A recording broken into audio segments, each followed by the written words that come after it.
கேவலமா இருக்குடா சாமி.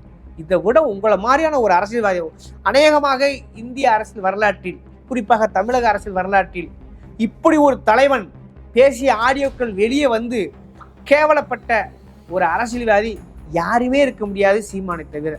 நான் கத்தி கத்தி வளர்த்தது நான். அண்ணன் பேரை என்கிட்ட நீ சொல்லாத, அவர் சொல்லி நான் ஆரம்பிக்கல. எந்த தாயிலுக்கு நீ கேள்வி கேட்கிற உரிமையை நான் கொடுக்கல. உனக்கு புரியும் நினைக்கிறேன். இது வந்து சாட்டை ஆடியோ, சாட்டை நேரடியாக பேசிய அவர் மொபைலில் மட்டும் கிடையாது. சீமான் மொபைல் இருக்கிறதும் அவன் கையில் இருக்குது, இடுமணம் கார்த்திக் மொபைல் இருக்கிறது அவன் கையில் இருக்குது, காளியம்மா பேசுறதும் அவன் கையில் இருக்கிறது, அத்தனை சிவசங்கரன் பேசுறதும் அவன் கையில் இருக்குது. ஏண்டா இந்த சாட்டை என்னடா வேலை பார்க்குறேன் ஆழமா பேசும்போது அங்கிட்டு காவல் பிடிச்சிக்காதான். இன்னொரு பக்கம் நேற்று ஒரு ஆடியோ வந்து, அந்த ஆடியோ என்னடான்னு பார்த்தா சவுக்கு சங்கரவே போட்டு தள்ளுறது திட்டம் போட்டுருக்கேன் மனுஷன். என்னங்கடா டேய் இப்படிதான் அதெல்லாம் உங்களாம் முடியுதுன்னு பார்த்தா ஒரு பக்கம் நல்லவே மாதிரி ஆக்ட் பண்ணுறேன், இன்னொரு பக்கம் பார்த்தா அயோக்கியத்தனம் பண்ணுறேன். அதாவது என்னண்ணே ட்ரீட்மெண்ட் போதுமா இல்லை இன்னும் கொஞ்சம் கொடுக்க சொல்லுவோமா? நீங்கள் சொல்லுங்கள், நீங்கள் சொன்ன உடனே செய்வாப்பில். செந்தில்குமார் சார் நான் அப்பாயின்மெண்ட்டு நான் ஆனப்போ சார் வந்து ஜெயிலராக ஜாயின் பண்ணுறாங்க, நான் செகண்ட் கிரேடாக இங்கே ஜாயின் பண்ணுறேன். எனக்கு 10 வருஷம் பழக்கம். சொல்லுங்க, இன்னும் அவனை சிறப்பாக செய்யணும்னா செஞ்சு விட்ருவான் அவனை. அப்போ அந்தந்த கிளை செயலாளர்கள், அந்தந்த மதுரை மாவட்ட செயலாளர்கள், அந்தந்த மாவட்ட பொறுப்பாளர்கள் என்ன பண்ண ஆரம்பிச்சாங்கன்னா வசூல் பண்ண வேண்டியது அவனை தின்னு கொடுக்க வேண்டியது அப்படித்தான் இருக்குது. அப்போ இவர்கள் பேசக்கூடிய தமிழ் தேசியங்கிற அந்த ஒற்றை சொல்ல இதை விட வேற ஏதாவது அசிங்கப்படுத்த முடியுமா? என்பது வெள்ளத்திலேயே இருக்கிறது. இதை விட ஒரு கேவலம் எதுவுமா இருக்காது. இன்னொரு பக்கம் பார்த்தீங்கன்னாக்க நல்லவன் கெட்ட, அதாவது ரோல் மாறி மாறி ஒரு பக்கம் அந்நியனா இருக்கிறது, திடீர்னு ரோபாவா மாறுது, ரொமாவா மாறுது. இந்த மாதிரி மாறி மாறி பண்ணக்கூடிய அயோக்கியத்தனங்களுடைய உச்சமாகத்தான் சீமான் இருக்கிறார். அதுக்கு உச்சபட்ச நல்ல உதாரணம்னாக்கா, வணக்கம், இது சொல் புதிது, நான் உங்கள் நவம். இன்னைக்கு பார்க்கக்கூடிய அரசியல் நிகழ்வு ஒரு 4 நாளாவே பார்ப்பீங்க.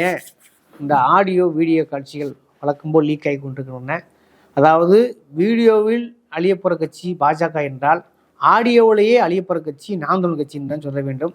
அந்த அளவுக்கு அரசியல் முகம் தாண்டி அந்தரங்க விஷயங்களை பார்த்தோன்னா மிக கேவலமாக புழு நெளிகிற சம்பவங்களாக இவருடைய அணுகுமுறை இருக்கிறது. குறிப்பாக அதன் கட்சி தலைவர்கிட்டே அது இருக்குங்கிறதே ரொம்ப கேவலமாக இருக்கிறது, சகிக்க முடியாமல் இருக்கிறது. இந்த சாக்கடையை எப்படி சுத்தம் பண்ணுவோம், இதுக்குள் நிலையக்கூடிய புழுக்களை எப்படி அப்புறப்படுத்துவது என்ற போல் தான் சொல்ல தோன்றுகிறது. அந்த அளவுக்கு கேவலமாக இருக்கிறது. குறிப்பாக பார்த்தீங்கன்னா முதல்ல வந்த ஆடியோ, குறிப்பாக இடுமணம் கார்த்திக், அண்ணன் எவளியோ தம்பி அவளிங்கிற மாதிரி இடுமணம் கார்த்திக் அந்த கட்சிக்கார பெண்ணையை கருப்பமாக்கி அந்த பொண்ணு பார்த்தா சினிமா பாட்டை போட்டு உட்காந்து அழுதுகிட்டு இருக்குது. இந்த பாவமெல்லாம் இவர்களை சும்மா விடுமா என்று தெரியவில்லை. இது சும்மா விடுமா என்பதை விட பெண்கள் பெண்களாக இல்லாமல் அவர் உரிமைக்காக நீதி கேட்கும்போது தான் அதற்கான விடை கிடைக்குமே தவிர, அண்ணன் சொல்கிறாரு ஆட்டிக்குட்டி சொல்கிறாருன்னா அப்படியே அமைதியாக இருந்தால் நீங்கள் மேற்கொண்டு அடிமையாகத்தான் இருக்க வேண்டும் என்பதுதான் நம்மளுடைய பார்வை. அதனால் எதுவாக இருந்தாலும் உண்டு இல்லை என்று ஒரு தீர்வு நோக்கி குறைஞ்சபட்சம் தமிழ் தேசியம் பேசக்கூடியவர்கள் கண்ணகி பற்றி உங்களுக்கு தெரியும். கண்ணகியாக பொங்கி எழுநாள்தான் இடுமோனம் கார்த்திகளையும் சீமான்களையும் நியாயம் கேட்டு புழக்க முடியும். இல்லை என்றால் அடிமையாகத்தான் இருக்கணும்னு வேறு வழி இல்லை. அது அவர்களுடைய பர்சனல்னு விட்டுக்குவோமே. இப்போ அடுத்தடுத்து வரக்கூடிய ஆடியோக்களை பார்த்தா நமக்கே அதிர்ச்சியாக இருக்குது. இதுக்கு முன்னாடி பார்த்தீங்கன்னாக்க பொட்டு அம்மானே மயிர்னாரு சீமான். அதுக்கு தான் நம்ம சேனலில் பலவேறு விஷயம் ரியாக்ட் பண்ணி கிட்டத்தட்ட தெளிவன் செந்தில் பேசணும்லாம் பெரிய வைரலாகி பெரிய பஞ்சாயத்தாகி சீமான் தரப்புலேருந்தே பல்வேறு ஆள் நம்மள்ட்ட பஞ்சாயத்துக்கு வந்தானுங்க. அதெல்லாம் வந்து பொட்டு அம்மானே மயிருங்கும் போது சீமான் என்ன பெரிய மயிரான்னு கேட்டார் திலீபன் செந்தில் தோழர். அதெல்லாம் ஒரு பக்கம் போயிடுச்சு, அதெல்லாம் ஒன்றுமே செய்ய முடியல அவங்க. ஆனால் இன்னைக்கு வரதை பார்த்தா கிட்டத்தட்ட நான் அண்ணனை பார்த்தா கட்சி ஆரம்பித்தேன், அண்ணன் சொல்லியா கட்சி ஆரம்பித்தேன். நான் கட்டுனேன்டா இந்த கட்சி அப்படின்னாரு. எவ்வளோ ஒரு சுயநலமான போக்கு. இவராக கட்டினார், இவராக கத்தினார். கத்தி வேண்டாம் நீங்கள் இருக்கலாமா? அந்த அந்த நான்குமை கட்டுவதற்காக எத்தனை முற்போக்காளர்கள், எத்தனை உண்மையான தமிழ் தேசியவாதிகள், எத்தனை மூத்த பத்திரிகையாளர் இருந்தார்கள். அதெல்லாம் இன்னைக்கு யாராவது அங்கே இருக்காங்க, ஒருத்தரும் இல்லை. அப்போ ஒரு ரசிக மனநிலை கொஞ்சம் மனநிலையை உருவாக்கி இன்னைக்கு சீமான் நான் தான் எல்லாத்தையும் பண்ணுன்ற அளவுக்கு வந்து நிற்குது. குறிப்பாக இந்த ஆடியோக்குள்ள ஒரு விஷயம் உறுதியாகிறது. இவர்கள் திரள் நிதி அப்படின்ற வசூல் பண்ணுற விஷயத்தில் பங்கு ஓட்டுக் கொள்வதில் தான் முழுக்க தள்ளுமுள் நடக்கிறது, சண்டை நடக்கிறது என்பது தெள்ள தெளிவாக தெரிகிறது. அதில் யோக்கியவான் மாதிரி பேசினா ஒருத்தர், மதுரைக்கார ஒருத்தர், மதுரை ஜெயசீலன், அருண் ஜெயசீலன் ஒருத்தர் நினைக்கிறேன். அவருமே இதில் வந்து பார்த்தீங்கன்னா வசூல் அவன் கணக்கு சொல்ல மாட்டேன், குறிப்பாக சிவசங்கரன் கணக்கு சொல்ல மாட்டேன், சாட்டை கணக்கு சொல்கிறதே கிடையாது, காளியம்மா அந்த ஏரியாவில் வசூல் பண்ணுற சொல்கிறே கிடையாது. அதனால தான் அது ஒரு பிசுறு அப்படின்னாரு. பிசுறு அதை வெட்டி விடணும், நத்தம் சிவசங்கரனையும் வெட்டி விடணும்னு சொல்றாரு. அப்ப இவங்களுக்குள்ள பாருங்க, அண்ணன் எவ்வளியோ தம்பி எவ்வளோ மாதிரியா தலைவனே ஒரு ப்ராடுக்காரனா இருக்கும்போது, அப்ப அதில் சேர்றவன் பூரா அவங்களுக்கு என்ன உணர்வு இருக்கும் போது, எந்த மட்டும் அவன் அதாவது சீமான் வசூல் பண்ற காசு கணக்கு சொல்றே கிடையாது. அப்ப அந்தந்த கிளை செயலாளர்கள், அந்தந்த மதுரை மாவட்ட செயலாளர்கள், அந்தந்த மாவட்ட பொறுப்பாளர் கூட என்ன பண்ண ஆரம்பிச்சாங்கன்னா, வசூல் பண்ண வேண்டியது அவனே தின்னு கொடுக்க வேண்டியது அப்படித்தான் இருக்குது. அப்ப இவர்கள் பேசக்கூடிய தமிழ் தேசியங்கிற அந்த ஒற்றை சொல்ல இதை விட வேற ஏதாவது அசிங்கப்படுத்த முடியுமா? தமிழ் தேசியங்கள் சொல்லாடலே இவர்களால் இன்று கேவலப்பட்டு நிற்கிறது ஆழமை யோசிக்கிற பொழுது. உண்மையான தமிழ் தேசியம் என்று பொருள் புரியாமல் இந்த குறிப்பாக சிந்தனை மலர்களை உருவாக்கி அவர்களிடமிருந்து உருவாகக்கூடிய அவர் உழைப்பிலிருந்து வரக்கூடிய காசுகளை பங்கிட்டுக் கொள்வது தான் சண்டை நாரிப்பு இருக்கிறது. அதனால தான் இவ்வளவு பஞ்சாயத்து நடந்துட்டு இருக்குது. அப்ப முழுக்க முழுக்க வசூல் தின்னு ஜெயிப்பது ஒரு நோக்கம் அல்ல, தமிழ் தேசியம் ஒரு நோக்கம் அல்ல. ஏதோ ஒரு பெயரை சொல்லி எல்லா பசங்களுடைய காசுகளை தமிழ் உண்மையாக உணர்வாளருடைய பணத்தை பங்கிட்டுக் கொள்வதாக இவ்வளவு பஞ்சாயத்து என்பது தெரிகிறது. உச்சபட்சமாக பல விஷயம் வெளியிடுது. ஒரு பக்கம் காளியம்மாவை பிசுங்கிறாரு, அந்த அம்மா இப்போ வரைக்கும் எந்த ஒரு ரியாக்ட் பண்ணவே இல்லை ஒன்று. இன்னொரு பக்கம் பார்த்தீங்கன்னாக்க நித்யானந்தா பற்றி போடுறாரு. என்ன சொல்றாரு? பணக்காரனா இருக்கிறது எனக்கு பிரச்சனை இல்லை, நகை போட்டுக்கிறது தங்க டாக்டர் உட்காரலாம் எனக்கு பிரச்சனை இல்லை.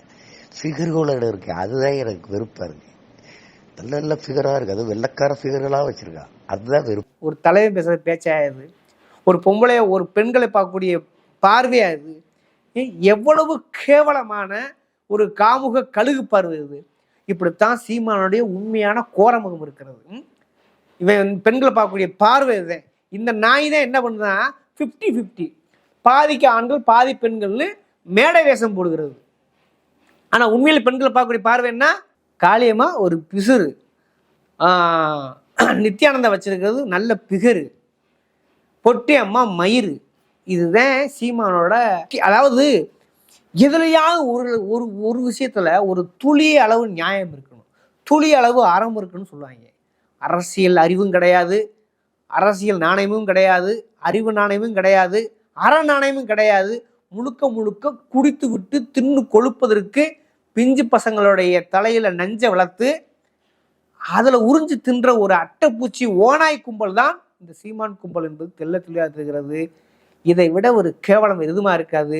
இன்னொரு பக்கம் பார்த்தீங்கன்னாக்க நல்லவன் கெட்ட, அதாவது ரோல் மாறி மாறி, ஒரு பக்கம் அந்நியனா இருக்கிறது, திடீர்னு ரோமாவா மாறுறது. இந்த மாதிரி மாறி மாறி பண்ணக்கூடிய அயோக்கியத்தனங்களுடைய உச்சமாகத்தான் சீமான் இருக்கிறார். அதுக்கு உச்ச நல்ல உதாரணம்னாக்க சவுக்கு சங்கருடைய வப்பாட்டிட்ட கதற மனுஷன்.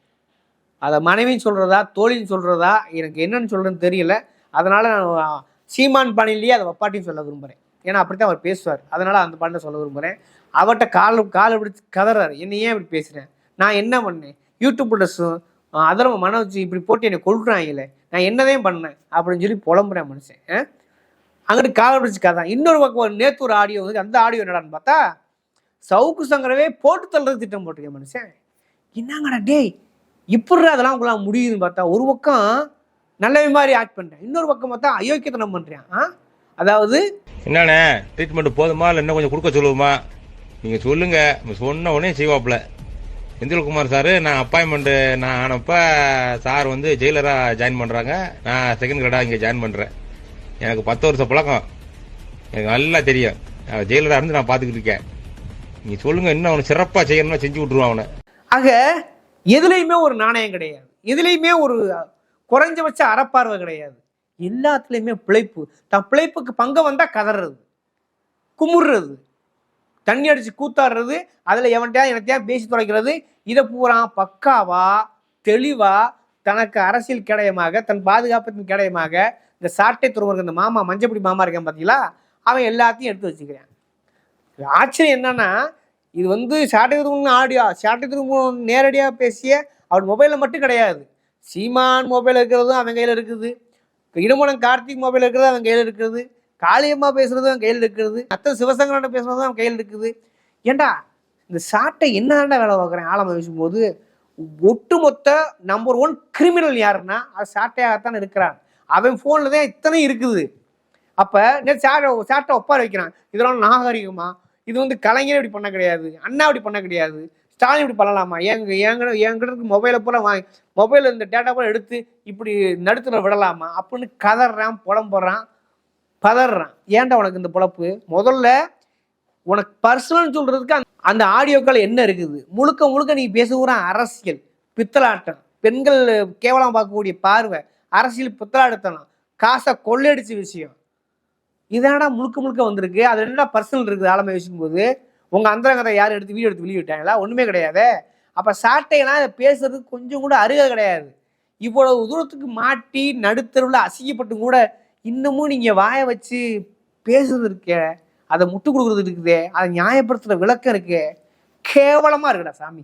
இதை விட உங்களை மாதிரியான ஒரு அரசியல்வாதி அநேகமாக இந்திய அரசியல் வரலாற்றில், குறிப்பாக தமிழக அரசியல் வரலாற்றில் இப்படி ஒரு தலைவன் பேசிய ஆடியோக்கள் வெளியே வந்து கேவலப்பட்ட ஒரு அரசியல்வாதி யாருமே இருக்க முடியாது, சீமானை தவிர. சீமான் வகைராக இருக்கிற கும்பல்களை தவிர யாரா ஒருத்தர் சொல்லுங்க வைப்போம், அந்த ஆடியோவால வீடியோவால அல்லது அவங்க அப்படி பேசுறாங்க இப்படி பேசுறான்னு சொல்லி அசிங்கப்பட்டது யாரா ஒரு ஆள சொல்ல முடியுமா? இந்த அளவுக்கு கேவலமான ஜந்துக்கள் யாராவது இருக்க முடியுமா? இல்லவே இல்லை. அப்ப சீமான் அரசியல் என்பது தமிழ் தேசியமும் அல்ல, அது இன அரசியலும் அல்ல, ஏன் ஜாதி அரசியலும் கூட அல்ல. அது முழுக்க முழுக்க முழுக்க முழுக்க தின்று குடித்து கொழுப்பதற்காக, பிழைப்புவதற்காக சிந்தனை மலடுகளை உருவாக்கி மூளை இல்லாதவர்களின் உழைப்பு சுரண்டலை தின்னு தூக்கக்கூடிய ஒரு பிராணிகள் தான் யார் என்றால் இந்த சீமான் வகைரா. இதை தயவு செய்து இந்த இளைஞர்களுக்காகத்தான் நம்ம இவ்வளவு தூரம் திரும்ப திரும்ப பேச வேண்டியிருக்கிறது. இல்லை என்றால் அதை கடந்து இருப்போம். ஆனால் குறைஞ்சபட்சம் மூளை நரம்புகள் வேலை செய்யக்கூடிய, மூளை கொஞ்சமாவது உயிர் இருந்தால் அவர் சிந்திப்பார் என்ற நம்பிக்கையில் தான் இவ்வளவு ஆதங்கத்தோடு பேசி தொலைக்க வேண்டியிருக்கிறது. இதற்கு மேலும் இந்த ஆடியோக்கெல்லாம் வெளிவந்த குரூப் பார்த்தீங்கன்னா எதுவுமே நடக்காத மாதிரி அப்படியே சைலண்டாக கள்ள மௌனம் காக்கிறார் காளியம்மா, பெரிய மௌனம் காக்கிறார் சீமான், சாட்டை மட்டும் புலம்புகிறார், கதறுகிறார். ஆக இவர்களுடைய அயோக்கியத்தனத்தை இதை விட ஒரு சந்தர்ப்பத்தில் ஒருத்தன் கண்டு விழித்து கொள்ளவில்லை என்றால் அவர்களுடைய அழிவை யாராலும் தடுக்க முடியாது. தொடர்ந்து சீமானின் ஆடியோக்களால் அவரே அம்பலப்பட்டு கொண்டிருக்கிறார். நான் முன்னே சொன்னதுதான், சீமானை தோலுரிப்பதற்கு, சீமானை காலி செய்வதற்கு, சீமானை அழிப்பதற்கு அவர் வாயே போதுமானது. இது மாதிரியான ஆடியோக்கள் வந்துதான் அவரை யார் என்று அம்பலப்படுத்தியிருக்கிறது என்பதை திரும்ப திரும்ப இது உணர்த்தி இருக்கிறது. எனவே இந்த சந்தர்ப்பத்தை பயன்படுத்தி கொள்ளுங்கள், அல்லது எக்கெடுகட்டும் பொங்கல் என்பதுதான் தம்பிகளுக்கு நாம் சொல்லக்கூடிய செய்தியா இருக்கிறது. நன்றி, வணக்கம்.